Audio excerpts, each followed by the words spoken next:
welcome to Good Friday. Joining us on Just Talking is Vanessa Forsblad, known as That One Catholic Girl, live on the Chris College Show, Millennial Talk Show. How's it going, fam? Hi, I'm doing awesome. How are you guys this morning? We're wonderful. Thank you so much for joining us. Very excited. Yes, absolutely. And Vanessa, talk to us about why you got your channel started, That One Catholic Girl. Yes, of course. So I started my channel, I think, at the age of 18 years old.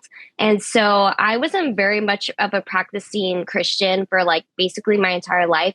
I went through my sacraments, but I didn't really know why I was there other than the fact that my parents made me go.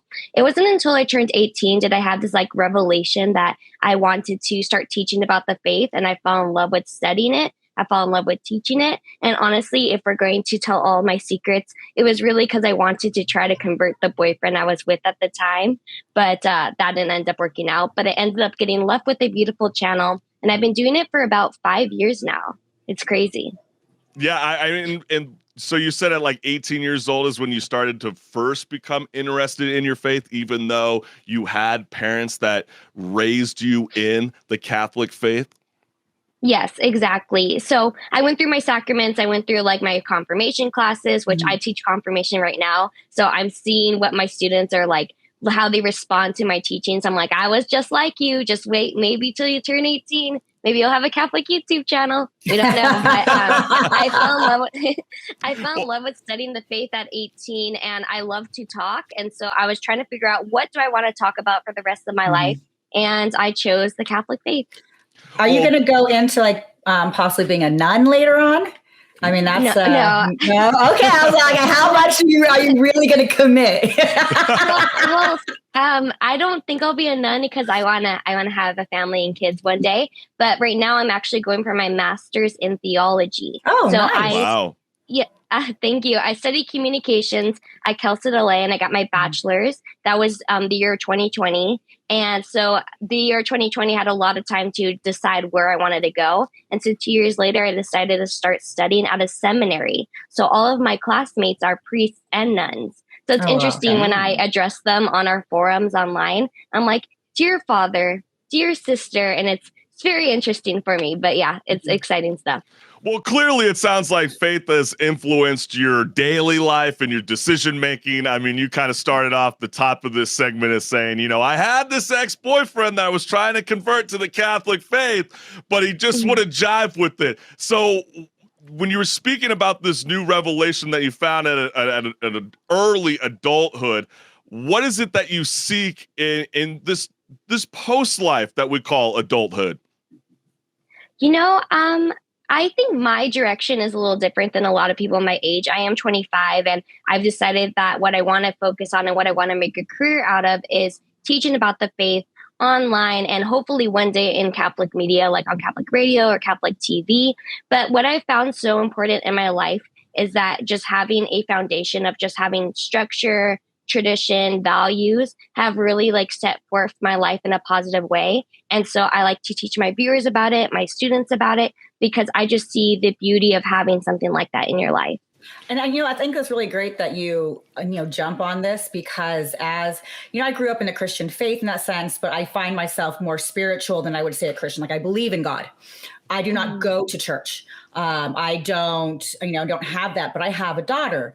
And it's been one of those things that I had to sit and think about, is I want her raised with tradition, values, a moral compass, right? And I struggle with, how do I find that within my community? And one of the things that I personally found was Episcopalian church, because I have a problem with the tenet of homosexuality is evil. Right. I have a problem with that. I don't want my daughter raised in that. But if I want her raised in a Christian background, in a faith, I had to do a lot of research. I found something that aligned with my values for her. And I have slacked on it, I have to admit. I don't go like I need to. And I do feel like that's lacking in my daughter, is having this foundation that talk about. But Marissa, I think there is something that you are getting onto, because I was raised in the Mormon church for 18 years, and and I definitely respect all the values that I've learned from the teachings of the LDS that spirituality in that world. But, I'm kind of someone, and I feel like the rest of the millennials and Gen Z feel the same way. We kind of have like zero pleasure in talking about religion. And why do you think that is the main reason today? I mean, why are people so reluctant to talk about their beliefs? I think that there may have been a slight overcorrection where that the church or just like Christianity as a whole or any religion seemed like it was being too abrasive and pushing its values or its beliefs on other people. And so now I see almost this like overcorrection of saying that we should just throw out all authority as a whole. And so I see that like being done when I'm talking to people like, oh, I don't want to answer to anyone. But I see having that structure answering to authority as a positive thing. I mean, we have teachers, we have parents, we have presidents. So we have people that we look up to who have authoritative positions. And so there seems to be like a negative talking about Christianity. But the thing is that, or at least I'm going to speak about Christianity because I am a Christian, but one of the main teachings is that to love one another as you would love yourself. And so I think that kind of got like taken away throughout the years in the past. I feel like they're being too abrasive, maybe being too defensive. And so now we see this like overcorrection, but really the root of it all is to love one another as yourself. And so you wouldn't go towards anyone with hatred, even if they have different beliefs than you do. You would spend time within instruction with them. And I didn't see that happening maybe early on in the church or throughout these past like 100 years. Yeah, but wouldn't you say, though, in the year 2023, we're more connected than ever? I mean, we do have the technology and social media, unlike anything that we've seen, let's say, 200 years ago. So why is there like this disconnect? It seems like there's more anxiety and depression and mental health being discussed more and more every day. Do you think that has to do with the lack of spirituality found in younger generations? I think so. I think that everything like has like a cause, like a root of it all. And so I see right now, because I'm in like the Christian social media circle, I see this like huge growth of the youth moving towards, more of a spiritual religion or having Christianity in their life and having it as a part of it versus when I was younger. I didn't really see that, but that was when like social media was just starting up. So I don't know. Sometimes I get a little bit concerned that maybe it's a fad to be on social media and like to be like, oh, I'm a Christian talking about the end times, or if I actually genuinely am teaching. But overall, I think it's just nice to have kids come back to the faith or have them talking about values or traditions, instead of just having a free for all. Yeah. And I like that you said that you are noticing a resurgence in spirituality, because I came across an article and we were talking about this week, where even though there is a decline in millennials overall, and I know Chris will go into that, but in this last year, just this last year alone, there has been a spike in Gen Z and millennials wanting spirituality in their life and actively attending church and actively reaching out in communities and doing that. And that there's action just in this last year. And so I've seen it within my own friends. I have a lot of friends that, went from being very either atheist or an agnostic in there to full-blown Christian, having Bible study in their house because of their children. I mean, a lot of my friends are older. We have kids, so a lot of are like, okay, that was cool for me. But then I did a lot of drugs. I've done a lot of, things I'm not proud of in my life. I put myself in sexual harm, right? All this stuff. And I don't want my daughter to have that. I don't want my daughter to be depressed. But I do think, Marissa, you are bringing up a very fascinating point, because, you do want to raise your child in a household that has some kind of religious ties. And as you see with this chart, most Gen Zers today do not believe it's necessary to raise children in a religion. So when you see these charts and you see the slight decline over previous generations, what do you, how do you analyze this?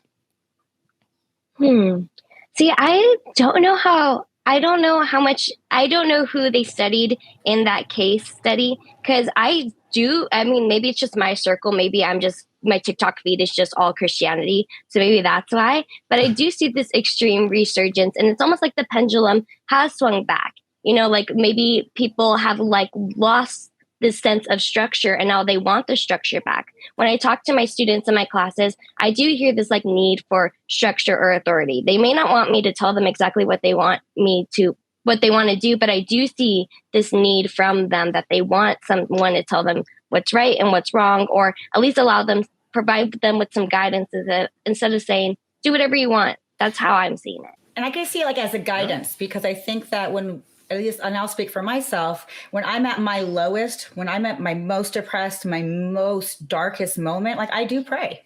I mean, I do have something that I will turn to, because I don't have a network necessarily that I can fall into, that I can just call on a whim or whatever. And sometimes I need that spiritual. I found myself becoming more spiritual as I've gotten older. Had as younger, questioned a lot of it. I still question. Don't get me wrong. Well, I still question, but I think you're getting Mm-hmm. to a good point, Marissa, because I think there is a chart that kind of backs all that, saying that, more than a third of the Gen Z identifies as religiously unaffiliated. And I kind of feel like this is just my personal thought process on when I think about this. I think they just don't know where to begin. I mean, doesn't it feel intimidating to walk into like any kind of church when you think about it? But what I think is a beautiful thing, and sort of what I believe Marissa's trying to get at, is in the month of February, the Asbury revival was something quite remarkable that we haven't seen since, I believe, 2004, 2006. And for anybody who hasn't seen the clips of what went down, we actually have it for you guys. So let's go ahead and take a look.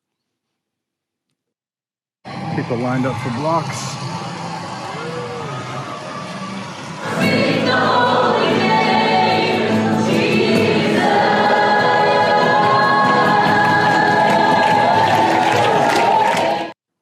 And so the reason why I wanted to showcase this clip, Vanessa, is like Marissa was sort of hinting at it. It's like, I truly believe I don't have to go to church every Sunday to prove that I'm one with God. I might have been a little biased back then when I was under the age of 18. I used to hate missing NFL Sundays. So like nowadays I kind of feel like the youth is sort of choosing when they want to go out and go to these kind of gatherings. And why do you do you feel like religion's becoming more of like a personal matter, or do you think it's becoming a little bit more openly and freely? I think that we need to instruct better, and that provide resources so that people can understand what each church offers, or the importance of going to places. Because I didn't know why it was important to go to mass on Sunday, or why it was important for me to practice my faith or read scripture. But I do see this resurgence of wanting to connect the community. And that is because I'm a Catholic Christian. I believe that the church isn't just a personal relationship with Christ, but it's a community as a whole. We see it talked about in scripture. It's not just one person meeting with God, but it's supposed to be a community. And I think because we went through the world shutting down, where we weren't really having that community, and we weren't really having anyone to talk to, or at least in person, about the values that we have and the things that we feel represent us. And so I see this resurgence about people wanting this community of like-minded individuals who just want to love one another and welcome people in. And so I really think it's important for all churches to understand that not everyone understands their faith.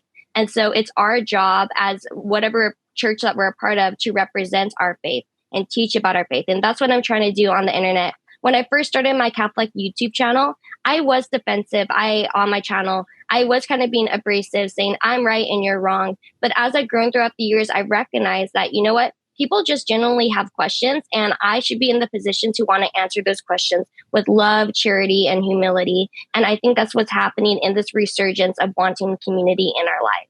Mm-hmm. Oh yeah, absolutely. And I think you nailed it. I mean, there's a reason why this revival went viral on TikTok. It garnished millions of views online, and it literally had its own certified hashtag. And there's a reason why 50,000 students and visitors had come to the campus to pray, which I think is a beautiful thing. And do you believe that, traditional worship services are still relevant, to younger generations? Or do you see things becoming a bit different moving forward? Do you see it becoming more of a digital showcase? I'm really seeing it go in the digital realm, and I don't see it as a negative thing, because God is the same today, yesterday, and tomorrow. So I believe that he's omnipotent, he's omnipresent, so he's always there and he always knows. So he knew that there was going to be internet. And so because of the beginning of COVID, they started offering church services online where you could watch it on live stream. Now, I believe that I want to go to my parish to like receive the Eucharist because I'm a Catholic and that's important. But I see other churches like offering these live streams or offering, just videos on the internet. And I see it as a beautiful thing because someone could say that, oh, the internet or using social media is like making it turn or like making it like devaluing it. But it's spreading God or spreading your faith to masses of people. And I think that's a wonderful and beautiful thing. I see only positives coming from it. And why do you think it went viral in the first place, these revivals? Because it's happened before in the past. Why now? I really think it's this like want of community and feeling like I feel like there was a time where people didn't feel like they were welcome to say their values or their viewpoints because the world was so divided on so many different things. And so I feel like some people, just to avoid confrontation, didn't want to say what they believed or say what they think. And so seeing other people believe the same things as them or something similar really started a fire in their hearts and made it seem like it's okay for me to talk about what I believe or my values. And so I think that's why that there was this huge thing on the internet of a bunch of people like agreeing and meeting together to talk about their beliefs. Well, we actually saw this morning, the University of Albania had a guest speaker who his political spectrum was conservative, and we saw the smashing of a Bible, people literally trying to toss this guy out of the university for speaking. Do you think these revivals are a way to fight back against those who are attacking religion? I'm so sorry. Could you restate the question? I was like, where are we? No, it's because sometimes I view these kind of revivals and people coming together as like we're seeing more violence in the streets, more people being attacked for who they are, what they believe in. I mean, it's not just at Catholic schools. I mean, we've seen since May 2020, there have been nearly 300 attacks against U.S. Catholic churches. And according to a tracker from the Catholic Vote, last August, The Atlantic also published an article declaring that the Catholic Rosary had become a symbol of, religious radicalism. So, the reason why I'm kind of bringing this up is, do you feel like these revivals are a way to fight back against those in the media or those who have a voice on social media, attacking those who practice faith in religion? I think so. I think that we respond to like what we receive. And so I think that there was a certain time where there was a lot of negativity towards the Catholic faith. I mean, the Catholic faith has been around for 2,000 years. So it's like nothing new under the sun. But I think now everyone has a platform to voice their opinion. And I always find this interesting. I talk about this with my parents. Like we see, for instance, actors and actresses. They used to be like the elite, the people that we would look to and like in awe. But now we're looking at TikTokers who are 20 years old and we're in awe of them and they have greater followers. And so it's kind of interesting how the internet and social media has allowed for each and every person to have a platform and have a voice that's almost equal to everyone else's. And so I do see these like revivals happening or these like things on social media of people talking about their faith as a way of combating the negativity that may be brought towards the church. But like I said, this has been done like for many, many years. Like for instance, we see Satanists, they'll have the cross upside down and they'll have that as their symbol. But it was actually St. Peter who was crucified upside down because he didn't feel like he was worthy of being crucified in the same manner as Christ. So sometimes people will take things about the faith or take things about any like religion or values, and they'll try to flip it on its head and make it their own. But now that everyone has a platform, which is a beautiful thing, they could come out and say their beliefs and combat some negativity or misinformation.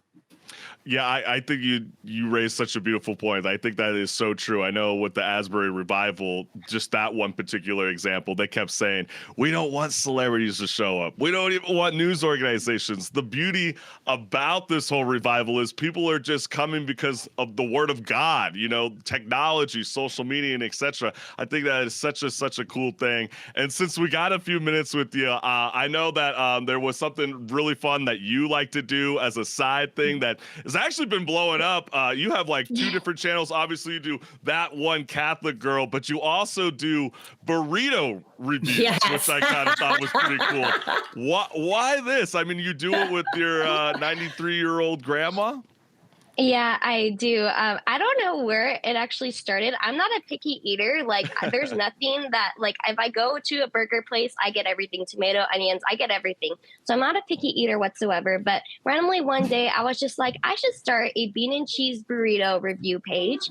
And it randomly, like, took off because apparently people like bean and cheese burritos, which I wasn't aware of. And so I invited my grandmother to start reviewing them with me. And she thought I was, like, crazy and insane because she's like, you're going to go to a restaurant and you're going to order a bean and cheese burrito. But quickly she caught on, fell in love with it. And it's been a way of me just documenting our relationship with each other, and people seem to like it on the internet. Oh yeah, it's really cool. We actually got a clip because you did a recap because you've done over 100+ reviews now, which I think is super cool. So let's go ahead and showcase what you can expect from the burrito reviews. I don't think you guys are ready for this. We have officially eaten 100 bean and cheese burritos on our series of looking for the best bean and cheese burrito out there. And today I'm revealing my top 5 bean and cheese burritos.